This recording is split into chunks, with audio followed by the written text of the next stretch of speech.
My name is Tanya.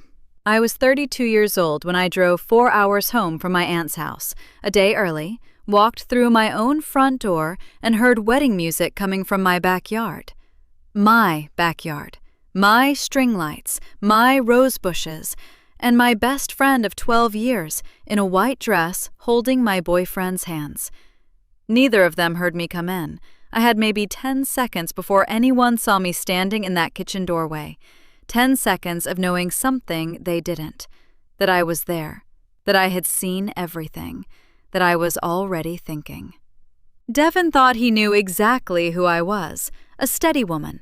A safe woman. A woman who would fall apart. He had no idea what I was about to find in that house. Let me tell you how I got here. Before we dive in, comment where you're watching from today. And if stories like this speak to you, hit subscribe, because tomorrow's story is even more intense. The last day before spring break, I bought my kids chips. Not because the school had a budget for it, not because anybody asked me to. I stopped at the gas station on Campbellton Road on my way in, spent $11 on 3 bags of Flamin' Hot, and watched 22 fifth graders act like I'd handed them the moon. That's the kind of teacher I was. That's the kind of woman I was, if I'm being honest with you. The kind who fills the gaps before anyone notices they're there. By 2:30, the kids were gone and I was alone in my classroom, boxing up the reading sets, wiping the whiteboard down to nothing. I had a dying pothos on the windowsill that I kept forgetting to water, a stack of permission slips on my desk, 3 of them signed in my own handwriting, because those particular parents weren't going to sign them, and I wasn't going to let their kids miss the science museum over it. Little things. The kind of little things nobody counts or notices or says thank you for. I didn't mind. That's what I told myself. I didn't mind. I called Devin from the parking lot, my tote bag over one shoulder and my grade book tucked under my arm. He picked up on the 4th ring. "Hey, baby."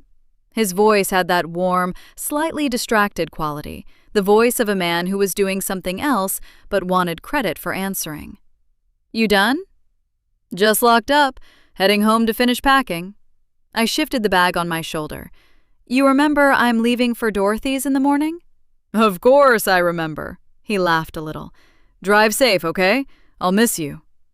I believed him. I want you to know that. I believed every word of it. I swung by Rochelle's apartment on my way home. Rochelle Banks, my best friend of 12 years, the woman who called me when her car got towed and when her heart got broken, and every complicated moment in between. Her car wasn't in the lot. I knocked anyway, twice. Nothing. I texted her. "Heading to Dorothy's tomorrow morning. Call me when you surface." She didn't reply. I told myself she was probably out. Rochelle was always out, always somewhere, always moving, always in the center of whatever was happening. That was her way. She took up space in the loud, bright way that men fell over themselves for. I'd watched it happen at every party, every cookout, every Sunday dinner we'd ever been to together. She'd walk in, and the room would tilt toward her like sunflowers. I'd learned not to stand too close when I was feeling fragile. I filed her silence away as nothing and kept driving. That night, Devin made pasta, candles on the table, real ones, not the fake flickering kind. He'd even put on music, something low and unhurried. And when I walked in, he looked up from the stove and smiled the particular smile he kept for moments when he wanted me soft. I stood in the doorway of my own kitchen and felt the specific warmth of being loved, or what I understood love to look like. I remember the first night I ever spent in that house. No furniture, just an air mattress and my grandmother's old quilt wrapped around my shoulders. Lying on the floor of the empty living room thinking, I did this. Nobody gave me this. I built this. The down payment had come from her inheritance. Not much, but enough, in the way that love converted into money always manages to be exactly enough. Devin set a bowl in front of me and sat down, and we talked the way couples do when everything seems fine. Easy, ordinary talk about nothing much. Then, almost as an aside, he mentioned that some of his friends might stop by the house over the weekend. "Just the guys," he said, twirling his fork. You know how it is. Figured I'd have some people over since the house is mine for a few days. Mine for a few days. My house. But I smiled and said, of course, have fun. I almost brought up the $3,800 that night. Almost. It had been 8 months since I'd handed it to him in cash. A loan, he called it, a gap between paychecks, temporary, and it had simply never come back up. I'd been waiting for him to bring it up first, the way you wait for someone to return something they borrowed without making it awkward. I let it go again. I was good at letting things go. After dinner, I finished packing, and somewhere in the folding and zipping, I thought about the white box. 6 weeks ago, in the back of Devon's car, ribbon-tied, the kind of bright white that means something formal, the size of a garment box. I'd asked about it. He'd said it was a gift for his sister and moved the conversation along before I could get another look. I'd believed that, too. The next morning, I loaded my car in the early quiet. Devon stood on the porch in his sweats, coffee in hand, and waved as I backed out. I turned the corner, and in my rear-view mirror, just before he disappeared from view, I watched him look down at his phone. Dorothy's house smelled like it always did. Cornbread and something simmering, wood polish, the faint sweetness of the gardenia candle she kept on the windowsill above the kitchen sink. I walked through her front door on Saturday afternoon and felt my shoulders drop 2 inches without deciding to. That's what Aunt Dorothy did. She created conditions for rest without announcing she was doing it. She hugged me the way she always had, one firm arm around my back, her hand patting twice, no lingering. Dorothy, the woman who raised me after my mother died, wasn't sentimental about hugs. She was sentimental about making sure you ate. Within 20 minutes, I was at her kitchen table with a bowl of butter beans and a square of cornbread, and she was across from me asking practical questions. How were my kids doing? Had the school fixed the broken AC unit in the hallway? Was I sleeping enough? Not once did she ask about Devon. Dorothy had a habit of leaving certain doors unopened, and I had learned to notice which ones she chose. I slept that night like I hadn't slept in weeks. Deep and dreamless, the old quilt pulled up to my chin in Dorothy's guest room, the ceiling fan clicking softly overhead. Sunday was slow, the way Sundays at Dorothy's always were. Church in the morning, a long lunch, the afternoon dissolving into nothing in particular. I sat on her back porch while she napped, watching the neighbor's cat pick its way across the fence, and felt, for the first time in longer than I could name, genuinely still. You know how it is when you've been tightly wound for so long that you've forgotten what it feels like to uncoil? That's what those 2 days were. I didn't reach for my phone much. I didn't solve anything. I just let myself be Dorothy's girl for a little while, which was the one role in my life that didn't require me to hold anything up. It was nearly 3 a.m. when I heard her. Not loud. Dorothy didn't do loud, but the sound of her moving through the hallway with that particular careful step, the one that meant something was wrong, but she was trying not to make a fuss about it. I was up before she reached my door. Her hand was pressed flat against her chest. Her face was composed in the specific way of a woman who is frightened and refuses to show it completely. "It's probably nothing," she said. We were in the car in 4 minutes. The ER was quiet at that hour, the particular quiet of a hospital at 3 a.m., fluorescent and hushed. They took her back quickly, ran the tests, and came out with the word that sits right in the middle of terrifying and manageable. Not a heart attack, but not nothing. Some irregular rhythms, possible inflammation. The doctor wanted her back Monday morning for a stress test and an ultrasound, and he said it with the calm efficiency of a man who had delivered this exact sentence 1,000 times and knew that calm was the only useful thing he could offer. Dorothy sat in the hospital bed looking faintly annoyed about the whole situation. I sat in the chair beside her and held her hand and did not let my face show what my chest was doing. We were home by 6:30. She was asleep by 7. I sat at her kitchen table in the early morning light and reorganized the plan in my head, the way I always reorganized plans, quietly, without ceremony. I couldn't leave her before the Monday appointment. I also couldn't stay through Tuesday the way I'd intended. I had things I needed to get back to, and she would rest better without someone hovering. The solution arranged itself simply. I'd take her to the cardiologist Monday morning, make sure she was settled, then drive home Sunday evening after her follow-up was confirmed. Back home Monday night, return to check on her Tuesday as originally planned. I picked up my phone and texted Devin. "Coming home a day early. Don't worry about cleaning up." I set the phone down. I made coffee. I drank half of it standing at the sink looking out at Dorothy's yard. 6 hours passed.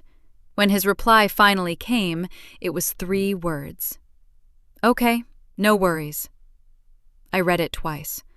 Not because I didn't understand it, because something about its flatness landed in a way I couldn't quite name, like a note played slightly off-key. Not wrong enough to stop the song, just enough to make you notice. Dorothy was sitting in her armchair by the window, a blanket over her lap, pretending to read her devotional. She was watching my face. I knew she was watching my face. She didn't say anything. With Dorothy, that silence was its own kind of commentary. I set the phone face down on the table. "Come on," I said. "Let's get you back to bed." She let me help her up without arguing, which told me she was more tired than she'd admit. I settled her in, pulled the curtain, and closed the door softly behind me.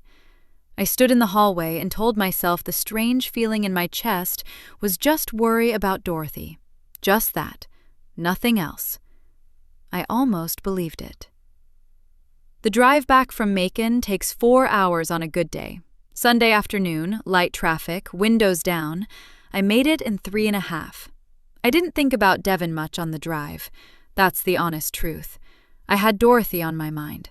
The sound of her moving through that hallway at 3 in the morning, her hand pressed flat to her chest. The way she'd said, "It's probably nothing," like saying it plainly enough might make it so. I ran through her follow-up appointment logistics in my head, made a mental note to call her doctor's office first thing Monday, and somewhere around the 2-hour mark, switched from the radio to silence, because silence helped me think. I had papers to grade. 14 reading responses from my 3rd period group that I'd been putting off since Wednesday. I did the math in my head. 2 hours Sunday night, 1 hour Monday morning, done before first bell Tuesday. Manageable. That's what I was thinking about when I turned onto my street. Cars. Both sides of the block, bumper to bumper. Sedans, SUVs, one white van I didn't recognize. I slowed down. My first thought was the Hendersons 2 doors down. They threw big family gatherings in the spring, loud and joyful, the kind that spilled out into the street and smelled like grilled meat from half a block away. I found a spot, pulled in, cut the engine, grabbed my overnight bag from the back seat, walked up my front path. The house was quiet from the front, curtains closed, porch light off. Nothing unusual. I put my key in the lock and let myself in. The living room was undisturbed. Devin's jacket was on the coat rack, a detail I registered and filed without thinking about it. I set my keys on the entry table. I walked down the hall toward the kitchen, rolling my bag behind me, already thinking about whether there was anything left to eat. Then I heard it. Music. Low and formal, coming from outside. The kind of instrumental that belongs in a church or a ceremony, strings and something slow beneath them. Floating through the kitchen window with the particular clarity of a late afternoon when the air is still. I stopped walking. I stood in the middle of my own kitchen, and I listened. Then I pushed open the back door. My string lights, every strand I'd spent 2 Saturdays on a ladder hanging, adjusting, rehanging until they draped exactly right, glowed gold in wide arcs above the yard, even in the late afternoon brightness. My rose bushes, in full pink bloom, flanked a white fabric arch I had never seen in my life. 20 people sat in 2 neat rows of folding chairs, dressed up, quiet, some of them already damp-eyed the way people get at weddings. The whole yard was transformed into something careful and deliberate, the way you arrange something when you've planned it for a long time. At the far end, holding Devon's hands, stood Rochelle. She was wearing a white gown with a cathedral train that pooled soft against my grass, the dress from the ribbon-tied box. I understood that in a single, silent flash. The box, he'd said, was a gift for his sister, sitting in the back of his car 6 weeks ago while I didn't ask twice. Minister Harold Banks, Rochelle's uncle, a man I'd sat 3 pews behind for 10 years, a man who had shaken my hand every third Sunday and asked after my students, stood at the arch with a card in both hands, reading in that practiced pulpit voice of his. He hadn't looked up. Nobody had. I stood in the doorway of my own kitchen and I watched. 10 seconds, maybe less. It felt like a long time. Then a woman in the front row shifted in her chair to reach for her purse, and she turned, and she saw me standing in the doorway with my overnight bag on my shoulder, still in my driving clothes, and she made a sound. Not a scream, just a short, sharp, "Oh!" Involuntary, the sound of someone who has just understood something terrible. Every head turned. The music stopped mid-phrase. Devon saw me. The color left his face the way water leaves a glass, fast and complete. Rochelle turned. Her mouth opened. She didn't make a sound. I looked at all of it. Every face. The guests who knew me and the ones who didn't. Minister Harold, who was now staring at his card with the fixed attention of a man hoping the ground would take him. Devon, whose mouth was already moving, already beginning to form words. My jaw locked. I stepped back inside. 1 step. I let the kitchen door fall closed in front of me, gently, without slamming it. I set my overnight bag on the counter with both hands, careful and deliberate. I stood at my own kitchen counter in the sudden quiet, and I breathed once. Then I picked up my phone. Patricia Reeves Cole, my older cousin and a paralegal at a family law firm in Atlanta, picked up on the second ring. I said 5 words. "I need you right now." I gave Patricia the short version. That's all she needed. I came home early. There's a wedding in my backyard. Devon and Rochelle. About 20 people. Some kind of minister. I kept my voice level, flat the way a road is flat. Not because there's nothing underneath it, but because what's underneath it isn't going anywhere. I need you to come. Patricia didn't gasp. She didn't say what or "Are you serious?" or any of the things a person says when they're making the moment about themselves. She said, "I'm leaving in 10 minutes. Don't touch anything. Don't sign anything. Don't let him talk to you alone without your phone recording." "Okay. Tanya." "I'm okay." She let that sit for exactly 1 second. "I know you are," she said. "I'll be there." I set the phone on the counter. I could still hear them out there. The low murmur of guests shuffling, the scrape of a chair, someone speaking in a hushed and urgent voice I didn't recognize. The instrumental music didn't start back up. Whatever mood they'd been building out there in my yard with my lights and my rose bushes, I had walked through the middle of it, and the mood was gone. The back door opened.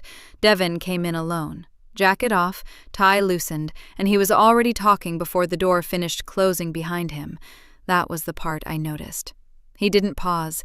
He didn't let there be a moment of silence between us, because silence would have required him to sit inside what he'd done, and Devon Cross had never been comfortable in a room he couldn't talk his way out of.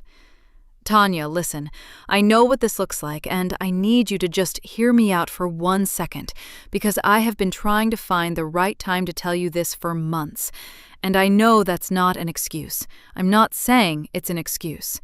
I'm saying I love you, and that has not changed. What I feel for you has not changed. It happened. It got to a point where I didn't know how to stop it, and I know that's on me. I take full responsibility for that.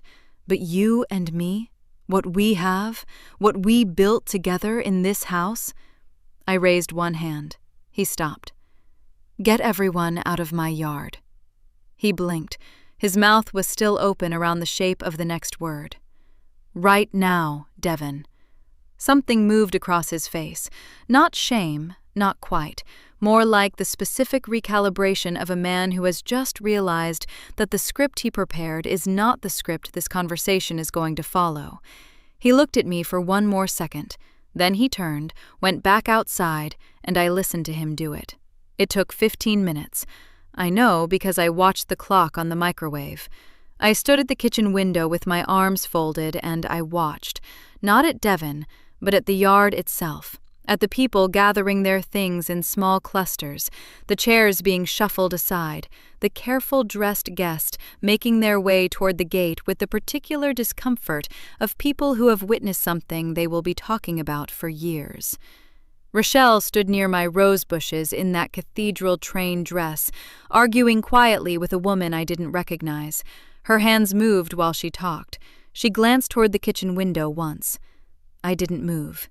I let her see me standing there. A knock at the kitchen door, soft and deliberate. I opened it.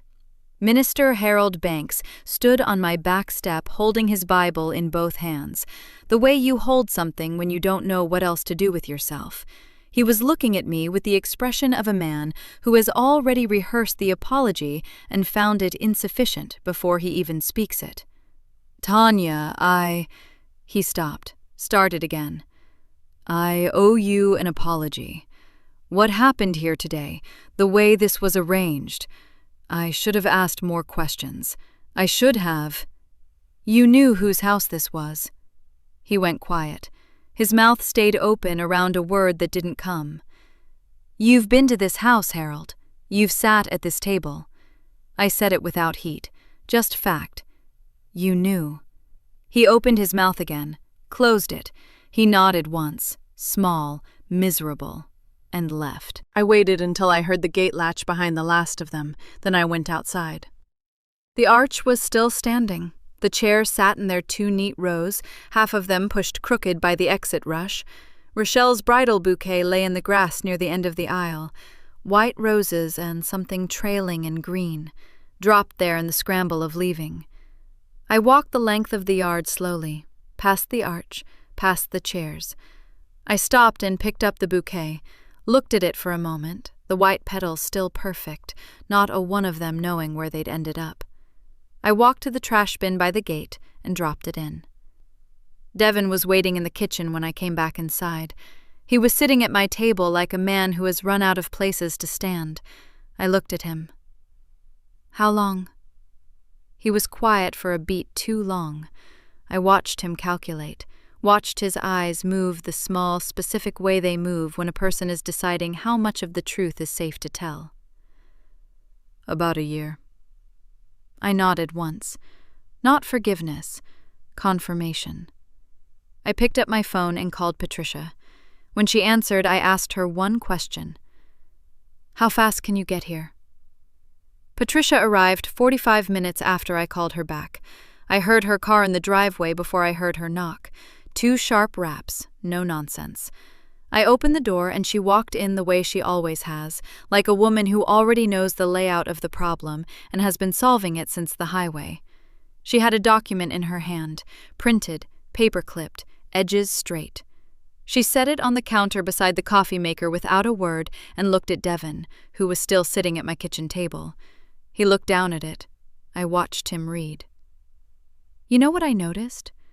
His posture shifted the moment he recognized what it was. Not guilt, something more calculating than guilt.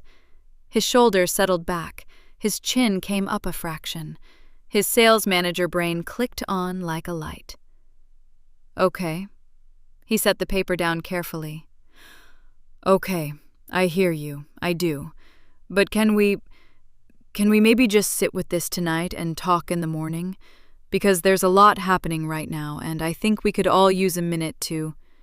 My key. 2 words, that's all. He blinked. The negotiation died in his mouth. He sat there for a moment, looking between me and Patricia, and I watched something move through him. The last calculation of a man who has run out of leverage and is only now understanding what that means. He reached into his jacket pocket, set the key on the counter. It made a small, clean sound against the tile. Then he looked at me. That particular look. I'd seen it before on men who'd done something they knew was wrong and were hoping the woman standing across from them would find it in herself to make it easier on them. That look that says, "Help me with this." That look that wants softness from the exact person it just shattered. I didn't blink. He picked up his jacket from the back of the chair. He walked to the front door. He left with the clothes on his back and nothing else, and I listened to his car start and pull away, and then the street was quiet. Patricia was already in the utility drawer looking for a screwdriver. We installed the new deadbolt in 40 minutes flat, a $20 kit from the hardware store she'd stopped at on the way over, YouTube tutorial on my phone propped against the doorframe. She held the flashlight while I worked. Neither of us talked much. There's something about doing something with your hands in the middle of a crisis that keeps you from falling into the crisis, and I think we both knew that. The drill was loud in the quiet house. The new lock was solid when I tested it, heavy in a way the old one never was. I remembered the first time I'd ever fixed anything in this house. A leaking kitchen faucet, 2 weeks after I moved in. My grandmother's old toolbox spread across the floor because I couldn't afford a plumber and wasn't about to ask anyone for help. I'd sat on that linoleum floor for an hour watching videos on my phone before I figured it out. The feeling when it stopped dripping was enormous, bigger than it had any right to be. That's what I felt when I turned that new deadbolt for the first time. Solid. Mine. "I found something," Patricia said. She said it the way she says everything. Level, no drama, just information. "On the drive over, I ran his name through the firm's database. Property records, lease filings, the usual pull." She clicked off the flashlight. "It's not a small thing, Tanya." I looked at her. "How not small?" "Kitchen table and a laptop, not small." I put the kettle on. She set her bag on the table and pulled out her laptop while I made the coffee. The automatic motions of a routine that had nothing to do with the night I was having, which was maybe the point. Measure the grounds, pour the water, keep moving. Patricia was quiet, the way she gets when she's letting something land at its own pace, not rushing it, trusting that I can handle what's coming as long as she gives me a breath before it arrives. I poured 2 cups. I sat down across from her. She turned the laptop to face me. On the screen, a lease agreement. 2 names at the top, Devin's, and one I recognized immediately, in the way you recognize something you weren't expecting to see and can't unfeel once you have. And an address. A full address. An apartment across town. A street I'd never been to, never had reason to go to. Dated 14 months ago. I read the names twice. Then I read the address. Then the date. My hands went still on the table. 14 months. Devin and I had been together 4 years, which meant that 11 months after I let him put his closet in my closet, 11 months after I drove 40 minutes in the rain to sit with him in a hospital waiting room and hold his hand through the night, he was signing a lease with my best friend. "Talk me through it," I said. Patricia turned the laptop back toward herself and started at the beginning. That's how she works. She doesn't summarize, she builds. She gives you every brick so that when the wall goes up, you understand exactly how solid it is. They had been living together for over a year. Not visiting, not spending weekends, living. 2-bedroom apartment, both names on the lease, utilities in both their names, the whole structure of a shared life, built clean and quiet, while Devin kept a drawer of his things in my bedroom and came home to my house 2-3 nights a week, so I had no reason to wonder. "Your house was a staging ground," Patricia said. It wasn't cruel, it was just the word that fit. "He kept his presence here consistent enough that you never had cause to look closer. Meanwhile, his actual life was somewhere else." I thought about the nights he'd stayed late at work, the weekends he said he was seeing the guys, the Friday he came home at 11 smelling like someone else's dinner, and I'd chalked it up to a work event. I hadn't chalked it up. I'd filed it. I'd filed it in the part of myself that didn't want to know, because asking would mean getting an answer, and some part of me had always been more afraid of the answer than the question. You know what a year of that costs a woman? Not the money, the math. The constant, quiet math of making yourself make sense of something that doesn't add up, and blaming the calculator instead of the numbers. "The $3,800, I said. Patricia nodded. "Security deposit and furnishings. I traced it through a bank record that came up adjacent to the lease filing. He withdrew it in cash from an account you two shared access to. Well, that he had access to. A joint savings account I'd opened at his suggestion 8 months ago. Just for household things, he'd said. Makes it easier. I'd put money in, he'd withdrawn money from. 8 months ago he needed a loan. But the money never went to him. It went to a couch. It went to a security deposit on a home he was building with someone else. It went... I understood now, in a clear and absolute way, to Rochelle. That thought sat in my chest like a stone. Patricia let it sit. She didn't rush me. Then she said, "There's more." She pulled up another document, a credit application filed 6 months ago, a retail credit account. She zoomed in on the cosigner line. My name. My name in a signature I did not write, on a document I never saw, authorizing an account I did not open. My throat tightened. I looked at the signature for a long time. It was close. Close enough to fool a form processor, close enough to fool someone who wasn't comparing it side by side with the real thing. But I have been signing my name the same way since the 8th grade, with a particular loop on the T and a crossbar that dips left, and whatever was on that page was an approximation, a studied one. But mine? No. What did the account fund? My voice was flat. I needed the facts.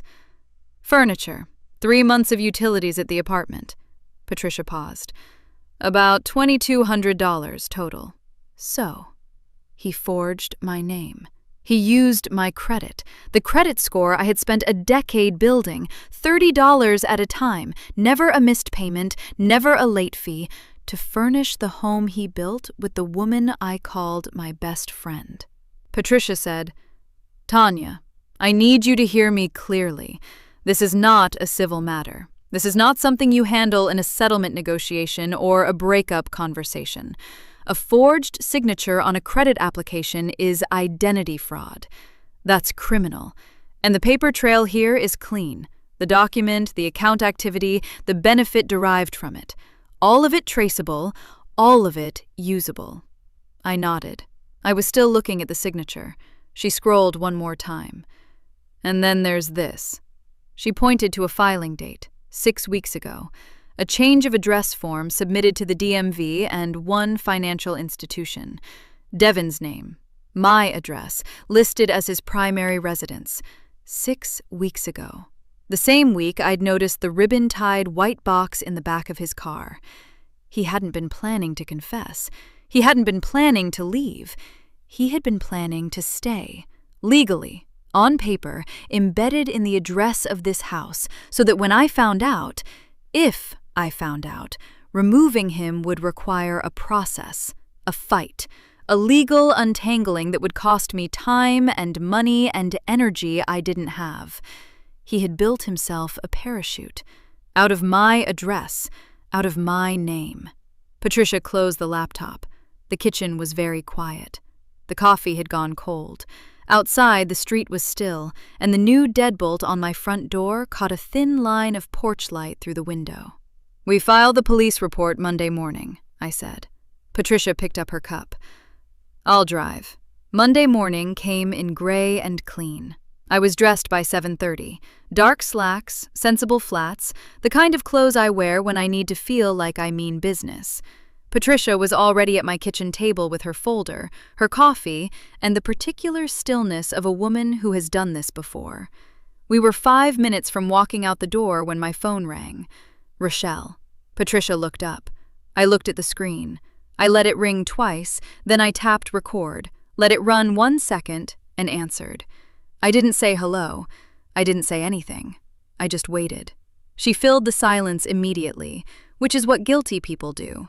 Tanya, I know you probably don't want to hear from me right now, and I completely understand that. I do. And I need you to know how sorry I am. I am so sorry about how all of this. I waited. Because you are my best friend.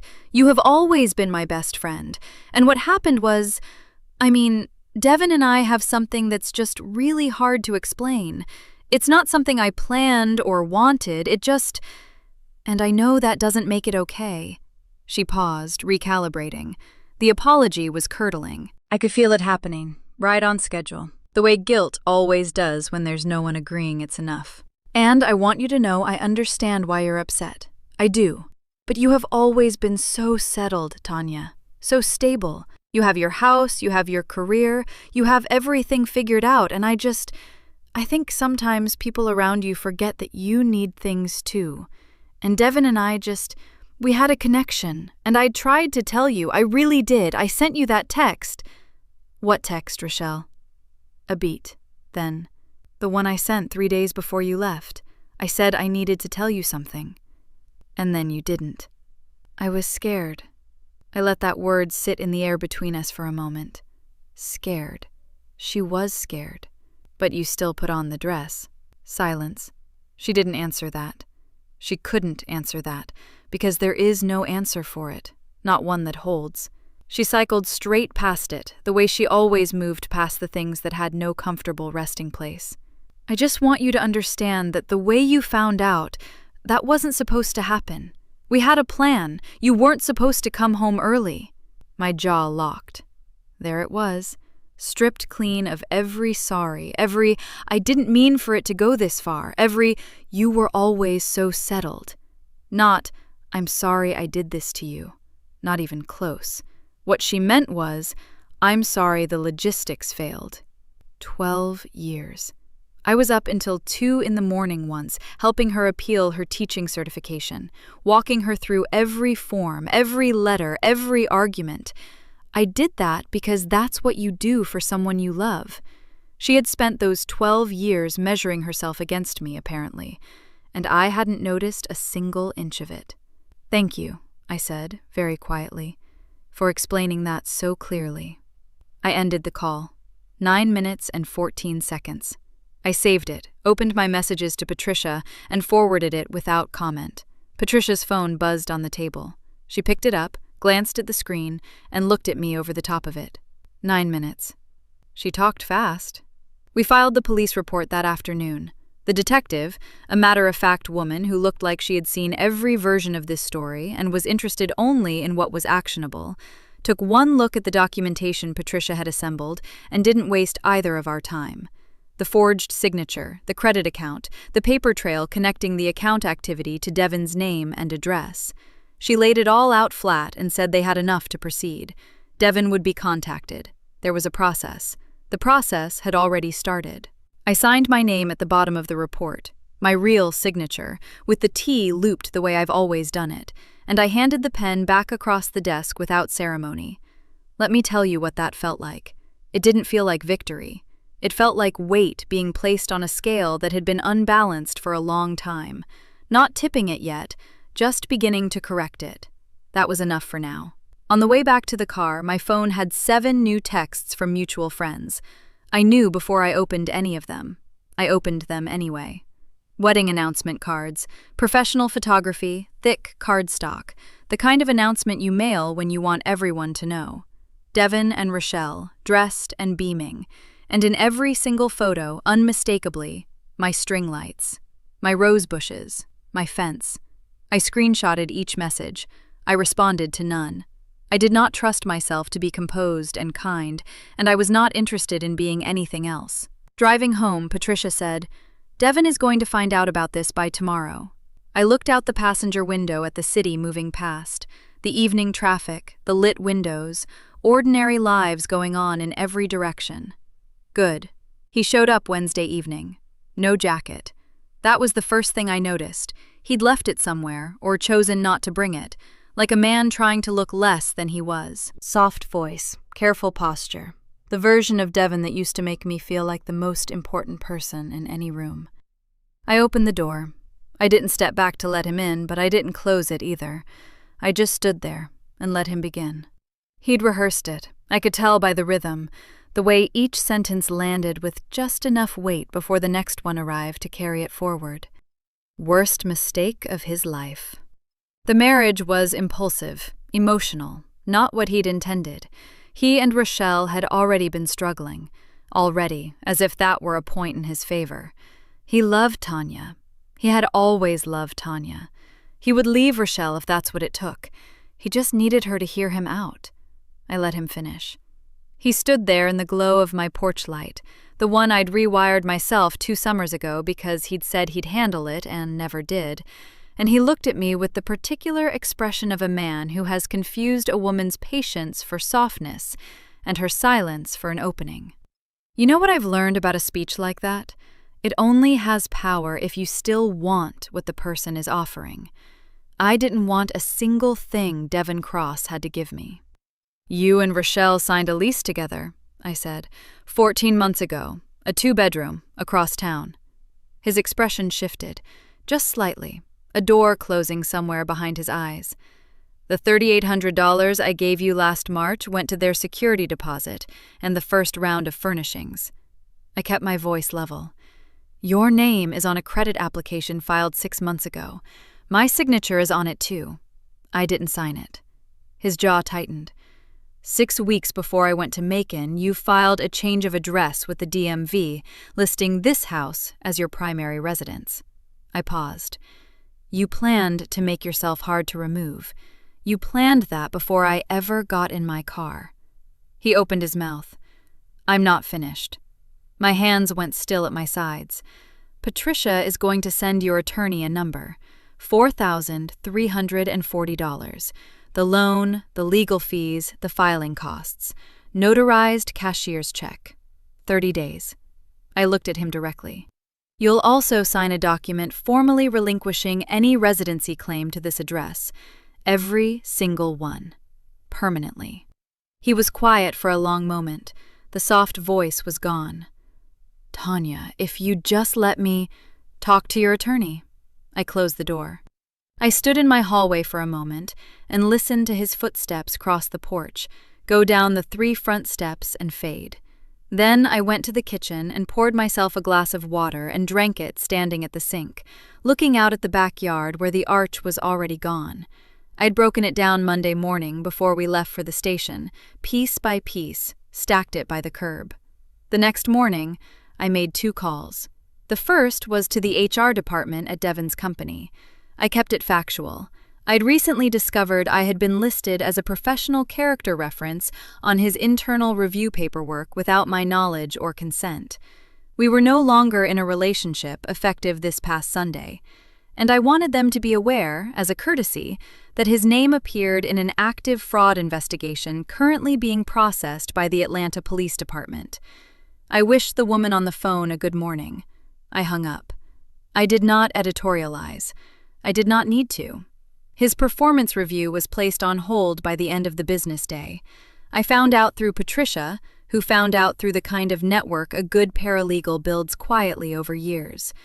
2 of his local business contacts, men who had known Dorothy's family since before I was born, pulled back within 48 hours.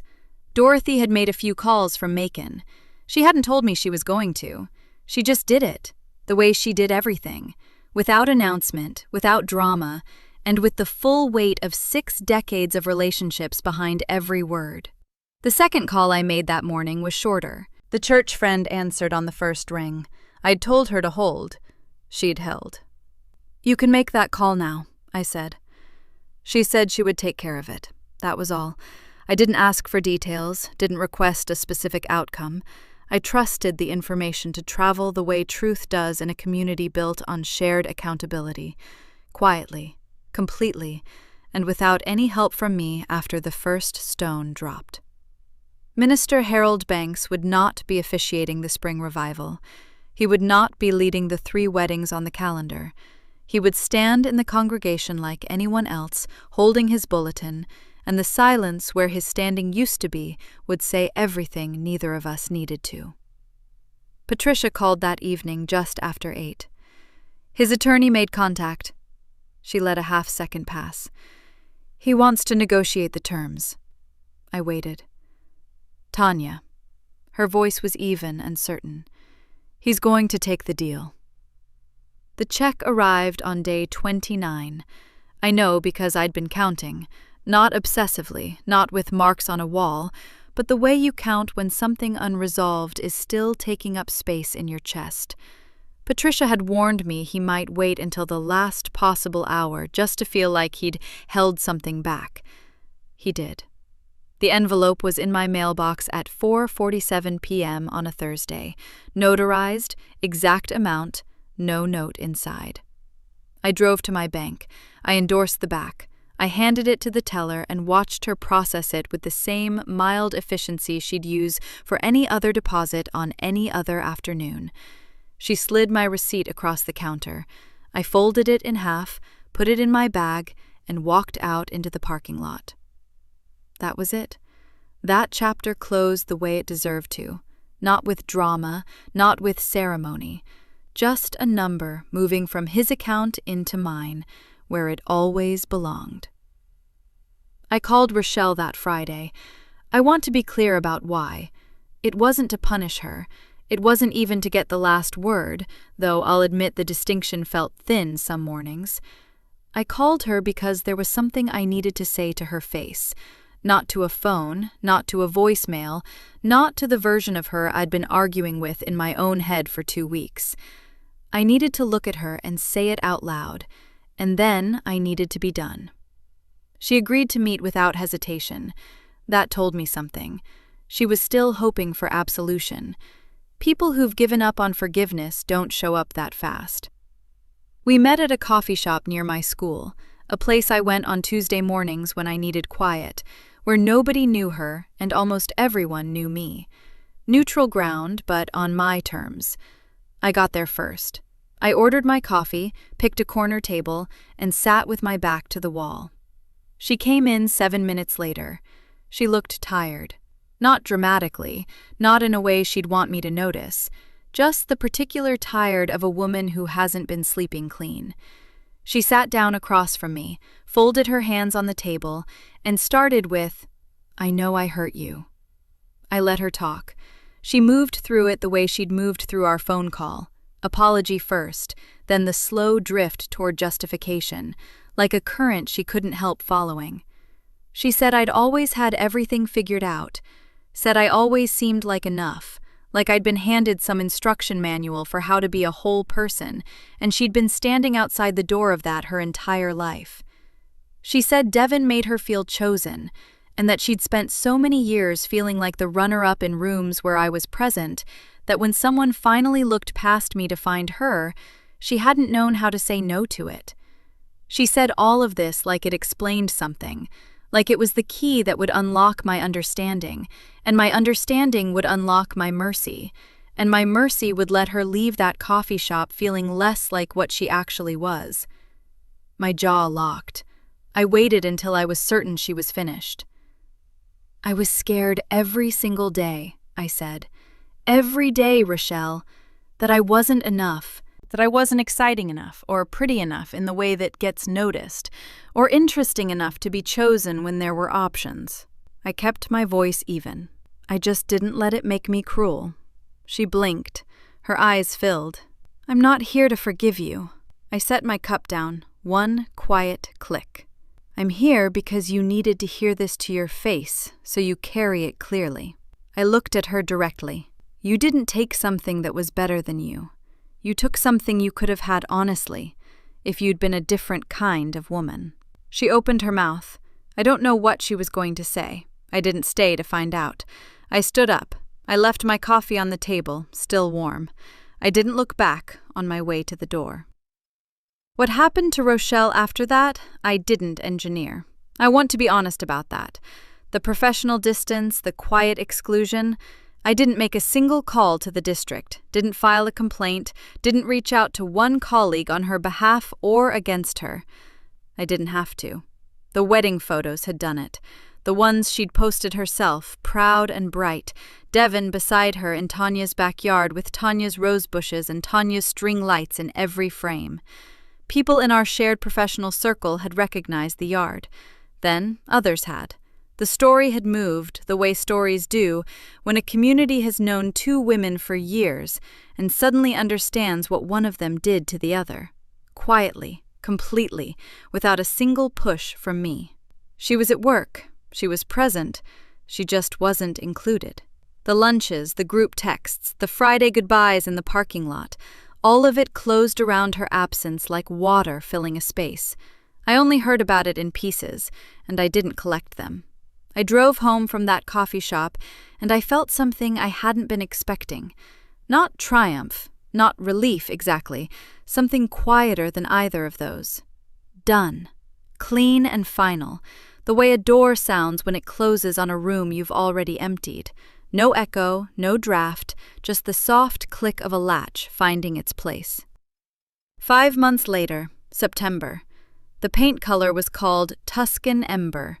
I'd pulled the swatch off the rack at the hardware store 3 weeks after the coffee shop, held it next to the gray I'd let Devon talk me into 2 summers ago, and put the gray one back without a second thought.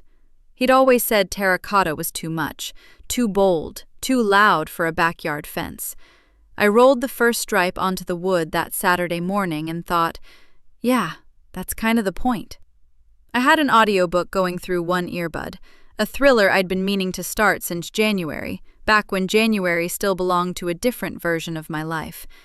I worked section by section, roller in one hand, the small brush in the other for the edges, switching off when my wrist got tired.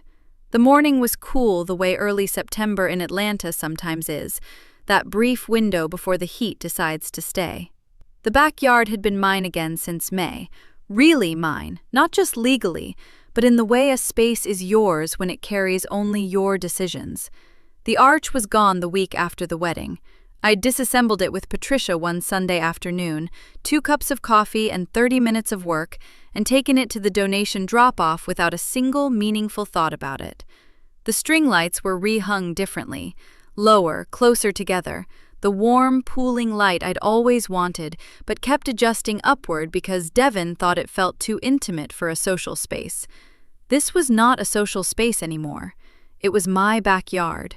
It could be as intimate as I wanted.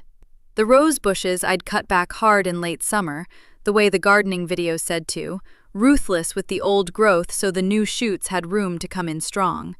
They were already proving the theory. Small green fingers of new growth pushed out from the canes, stubborn and unhurried, doing what roses do when you finally stop crowding them. You know what nobody tells you about reclaiming a space? It doesn't feel like victory. It just feels like yours. Quieter than victory. More permanent. I heard about Devon and Rochelle the way you hear most things that no longer concern you. Sideways, from someone who didn't even mean it as news. A mutual friend called one afternoon in late September about something else entirely, and mentioned in passing, almost as an aside, that the two of them had apparently split. That things had gotten hard fast once the fraud case was in the rear view, and all that was left was 2 people who'd built everything on a secret, and discovered that a secret, once it's out, isn't load-bearing. I said, I asked her about her daughter's school situation. I moved the conversation along. I felt nothing about it. Not satisfaction, not vindication, not even a flicker of that particular cold pleasure that I'd been warned revenge sometimes delivers. Just nothing. A clean, unoccupied space where the feelings about those two used to live. I recognized it as exactly the right amount. I saw Minister Harold Banks, Rochelle's uncle, the man who'd stood in my backyard with a Bible and a borrowed sense of authority, once at a family gathering in Macon in October. He arrived late, stationed himself near the food table, and moved through the room with the careful posture of a man waiting to find out whether he'd be confronted. I nodded when our eyes met, politely, the way I'd nod at any man I didn't particularly need to speak to. Then I kept moving. His discomfort was not my project. His removal from the spring revival rotation, the 3 weddings he didn't officiate, the deacon board's pointed silence, those had arrived without my management and lived without my maintenance. What he did with the weight of that was entirely his business. I had other things to do.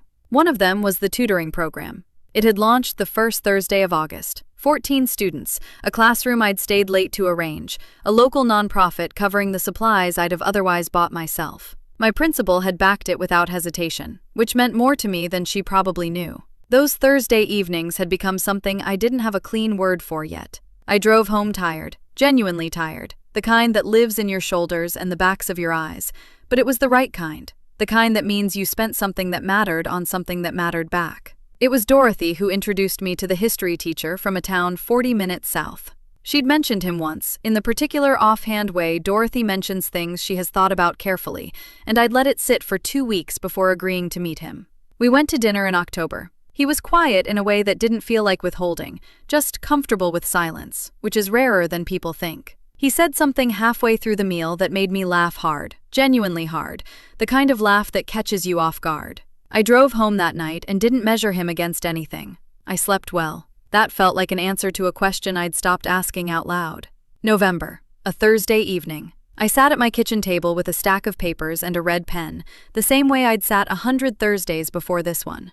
A candle burned on the counter, cedar and something warm, a scent I'd chosen myself from a shop I'd walked into on a Tuesday with no particular purpose. The house was quiet. Not the quiet of someone holding their breath for another person's return, just quiet, its own, easy, unperformed.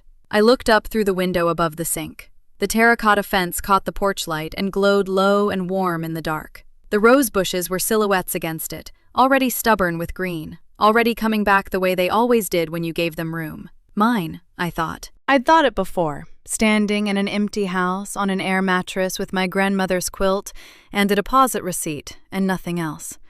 I thought it now, in a house with 12 years of living layered into it, a deadbolt I'd installed myself, a fence painted the color I'd always wanted.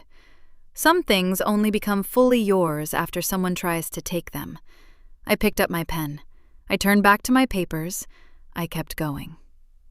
Thank you for watching until the end. If this story meant something to you, hit subscribe and turn on notifications. I've got 2 stories on the screen that you have to watch next. Have a great day!